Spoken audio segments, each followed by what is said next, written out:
শুনছেন? শুনছেন? বাড়িতে কেউ আছেন? শুনছেন? বলছি আমি অনেক দূর থেকে এসেছি, প্লিজ বাড়িতে কেউ থাকলে একটু সারা দিন।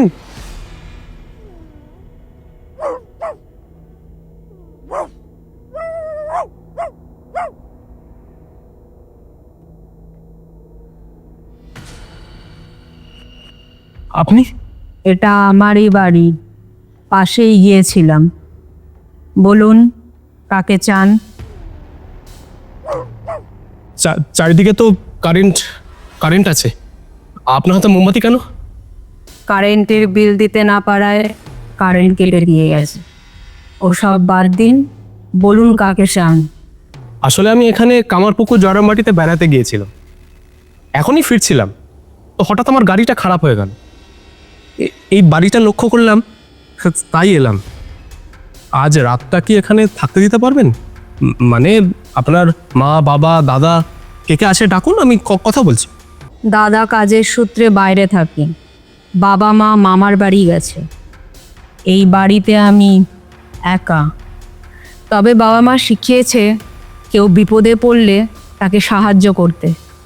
আপনি বিপদে পড়েছেন, তাই আজ আপনি আমার বাড়িতেই থাকবেন। কিন্তু আপনি বাড়িতে একা মেয়ে আর আমি। দেখুন, অত কথা বলা আমি পছন্দ করি না। আপনি বিপদে পড়েছেন, তাই আজ আমার বাড়িতেই আপনি থাকবেন। ঘরে চলুন, আপনার জন্য আমি খাবার রেডি করছি। ঠিক আছে, চলুন তাহলে।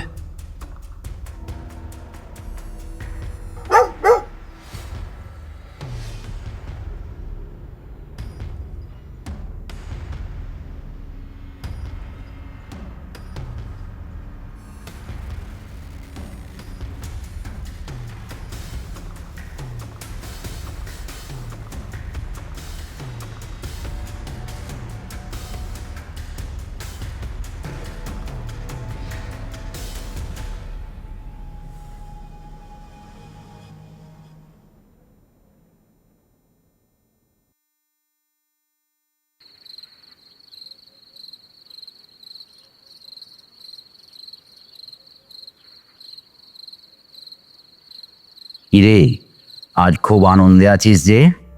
তা আনন্দ হবে না বাবা? আজ যে অনেক দিন পর রক্তের সন্ধান পেয়েছি। সে তো দেখতেই পাচ্ছি, কিন্তু আমার দেওয়া কথাটা যেন মনে থাকে মা। তোমায় ছুঁয়ে যখন তোমার মেয়ে কথা দিয়েছে, তখন সেই কথার অপব্যবহার কখনোই করব না বাবা।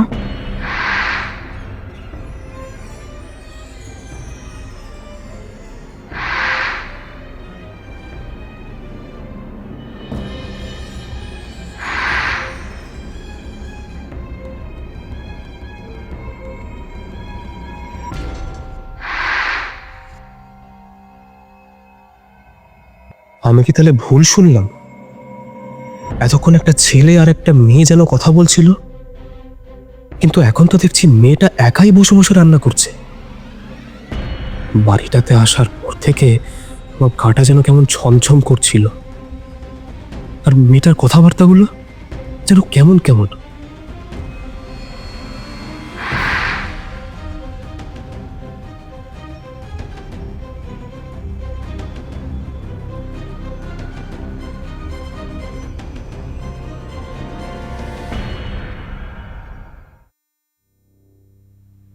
খাবার দিয়েছি, খেতে আসুন। হ্যাঁ, আসছি।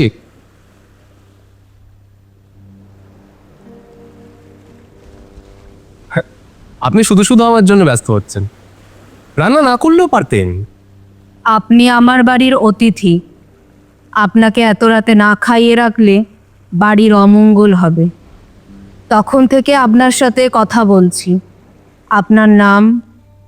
হ্যাঁ, আমার নাম আগুন চ্যাটার্জি। আপনার নাম? আমার নাম রাত্রি। দেখুন, আপনার নামের সাথে আমার নামের কত মিল, আর সেই জন্যই তো এত রাতে আপনি বিপদে পড়ে আমার বাড়ি এসেছেন। নিন, খেয়ে নিন। আচ্ছা, আপনি তো আপনার খাবারটাও নিয়ে চলে আসতে পারতেন, একসাথে খেয়ে নিতাম।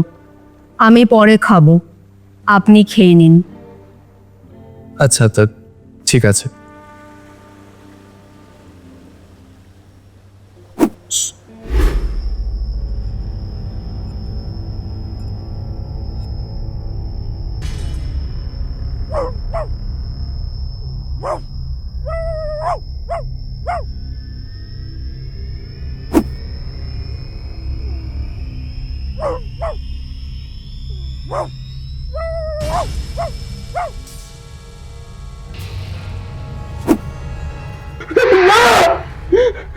কি হলো?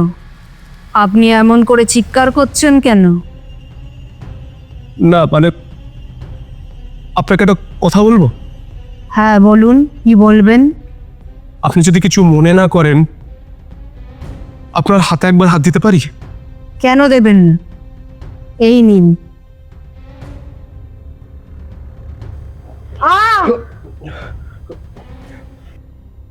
লাগছে তো, খেয়ে নিন, দুষ্টু কোথাকার।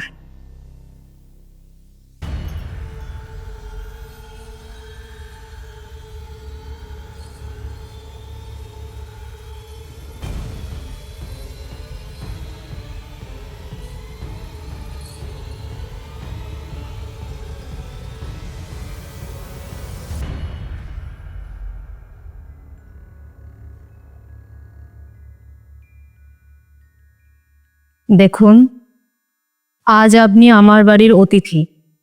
আপনাকে আমি একা একা এই ঘরে থাকতে দিতে পারি না। তাই আমিও আপনার সাথে এই ঘরে, যদি আপনার আপত্তি না থাকে। না না, আপত্তি থাকবে কেন? একটা কাজ করুন, আমি নিচে তো শুয়ে পড়ছি, আপনি বিছানায় শুয়ে পড়ুন। এমা, ছি ছি, আপনি বিছানায় শুয়ে পড়ুন, আমি নিচে শুয়ে পড়ছি। ছি ছি, তা আবার হয়নি। আপনার বাড়ি, আপনি নিচে শোবেন, আমি উপরে শোবো, সেটা ভালো দেখায় না। তাহলে একটা কথা বলি, আপনি কিছু মনে করবেন না তো? না না, মনে করবো কেন? বলুন না কি বলতেন। আপনার যদি আপত্তি না থাকে তাহলে আমরা একসাথে এক বিছানায় শুতে পারি। আর আজ রাতে যখন রাত্রি আর আগুন একসাথে, তখন একসাথে থাকাটাই ভালো, তাই না? আমার এতে কোনো আপত্তি নেই, আপনি নির্ভাবনায় আমার পাশে শুতে পারেন।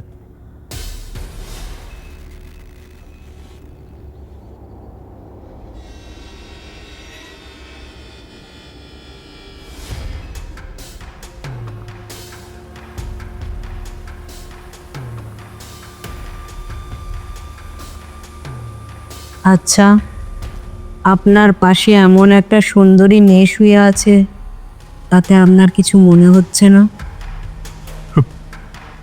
হচ্ছে না মানে? ভীষণ মনে হচ্ছে।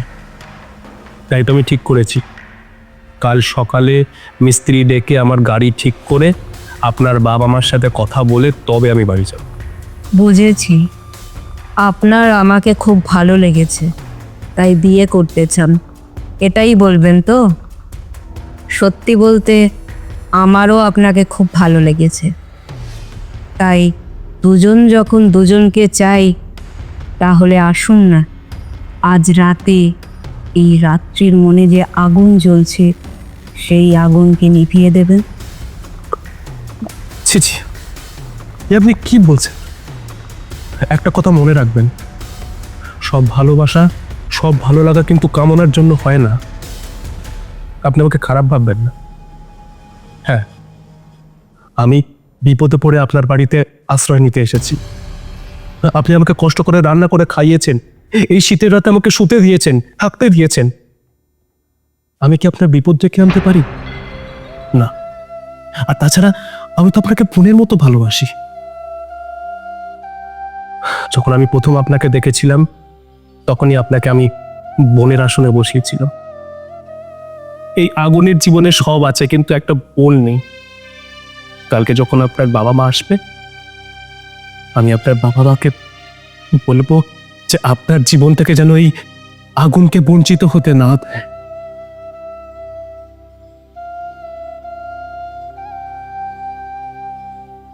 কারিস না রে বোন, কাঁদিস না,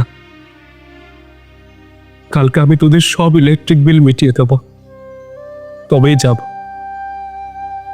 আর আমি দাদা হিসেবে সব সময় সব বিপদে আপদে তোদের পাশে আছি। এখন আমি তোর মাথায় হাত বুলিয়ে দিচ্ছি, ঘুমিয়ে পড়।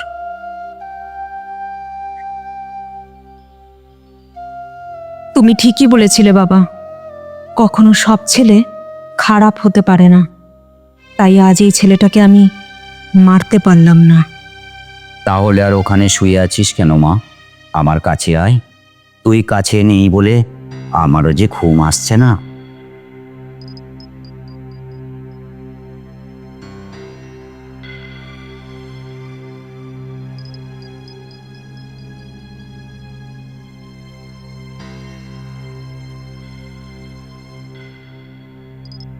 রাত্রি, রাত্রি, রাত্রি কোথায় গেল? হ্যাঁ, রাত্রি। গল্পটা হয়তো একেবারেই অবাস্তব, কিন্তু এটা তো বাস্তব। যদি কেউ কারোর চরিত্র সঠিক রাখতে পারে তো মানুষ তো ছাড়, ভূত প্রেত এমনকি ভগবানও তাকে মারতে ভয় পায়। গল্পের ঘটনার মধ্যে নিশ্চয়ই বুঝতে পেরেছেন যে ওই রাত্রি ও বাবা এই বেঁচে নেই। শুধু এটাই বুঝতে পারলেন না যে তারা কেন মারা গেলেন। যদি সত্যি বুঝতে চান বা দেখতে চান তবে কমেন্ট বক্সে লিখে জানান, অবশ্যই আমরা আপনাকে পার্ট 2 দেখাবো।